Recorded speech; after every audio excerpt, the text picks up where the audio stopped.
Hi ನಮಸ್ಕಾರ. ವ್ಲಾಗನ್ನು share ಮಾಡ್ತಾ ಇದ್ದೀನಿ. ನಾನು ಇವತ್ತು ಹುರುಳಿ ಸಾರನ್ನು ಮಾಡೋಣ ಅಂತ ಹೇಳಿ ನೆನ್ನೆ ಹುರುಳಿಯನ್ನು ನೆನೆ ಹಾಕಿ ಇಟ್ಕೊಂಡಿದ್ದೆ. ಅದನ್ನೇ ಒಂದು ಕ್ಲಿಪ್ ಆಡ್ ಮಾಡ್ತಾ ಇದ್ದೀನಿ. ಈಗ ಹುರುಳಿ ಚೆನ್ನಾಗಿ ನೆಂದಿದೆ ನೋಡಿ, ಈ ಥರ ಕ್ಲೀನಾಗಿ ತೊಳ್ಕೊಂಡು ಮತ್ತೊಮ್ಮೆ ರೆಡಿ ಇಟ್ಕೊಂಡಿದ್ದೀನಿ. ಇವಾಗ ಇದನ್ನು ಒಂದು ಕುಕ್ಕರ್ಗೆ ಟ್ರಾನ್ಸ್ಫರ್ ಮಾಡ್ಕೊಳ್ತಾ ಇದ್ದೀನಿ. ಸಾಕಷ್ಟು ನೀರನ್ನು ಬೇಯೋದಕ್ಕೆ ಹಾಕಿ ನಾನು ಒಂದು 5 ವಿಸಿಲ್ ಕೂಗಿಸ್ಕೊಳ್ತಾ ಇದ್ದೀನಿ. ಹುರುಳಿ ಕಾಳು ಸಾಮಾನ್ಯವಾಗಿ ಜಾಸ್ತಿನೇ ಹೊತ್ತು ಬೇಕು ಬೇಯೋದಕ್ಕೆ, ಹಾಗಾಗಿ ಒಂದು 5 ವಿಸಿಲ್ ಕೂಗಿಸ್ಕೊಳ್ಬೇಕಾಗುತ್ತೆ. ಇದ್ರ ಜೊತೆಗೆ ನಾನಿಲ್ಲಿ ಪಕ್ಕಕ್ಕೆ ಅನ್ನಕ್ಕೂ ಕೂಡ ಇಟ್ಕೊಳ್ತಾ ಇದ್ದೀನಿ. ಹಾಗೆ ಇವತ್ತಿನ ಸಿಂಪಲ್ ಈ ಥರದ ಎಲ್ಲ ಐಟಮ್ಸ್ ಅನ್ನು ಕಟ್ ಮಾಡಿ ರೆಡಿ ಇಟ್ಕೊಂಡಿದ್ದೀನಿ. ಹಾಗೆ ನೋಡಿ ಇಲ್ಲಿ ಹುರುಳಿ ಕೂಡ ಚೆನ್ನಾಗಿ ಬೆಂದಿದೆ. ನಾನಿಲ್ಲಿ ಕೈಯಲ್ಲಿ ಮುಟ್ಟು ನೋಡಿದಾಗ ಈ ಥರ ಸಾಫ್ಟ್ ಆಗಿ ಬೆಂದಿರಬೇಕು.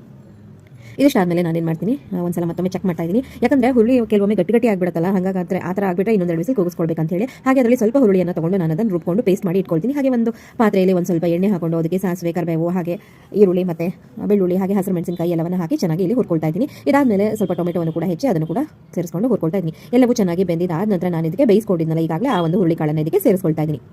ಇದಿಷ್ಟಾದ್ಮೇಲೆ ಸ್ವಲ್ಪ ದಪ್ಪವಾಗಿ ಬರಬೇಕು, ಅಂದರೆ ಸ್ವಲ್ಪ ಮಂದವಾಗಿ ಬರಬೇಕು ಸಾರು ಅಂತ ಹೇಳಿ ನಾನಿಲ್ಲಿ ಈ ಥರ ಇದನ್ನು ಪೇಸ್ಟ್ ಮಾಡಿ ಇಟ್ಕೊಂಡಿದ್ದಲ್ಲ ಅದನ್ನು ಕೂಡ ಸೇರಿಸ್ಕೊಂಡು ನೀರು ಹಾಕೊಂಡು ಇದರ ಕನ್ಸಿಸ್ಟೆನ್ಸಿಯನ್ನು ಅಡ್ಜಸ್ಟ್ ಮಾಡ್ಕೊಳ್ತಾ ಇದ್ದೀನಿ.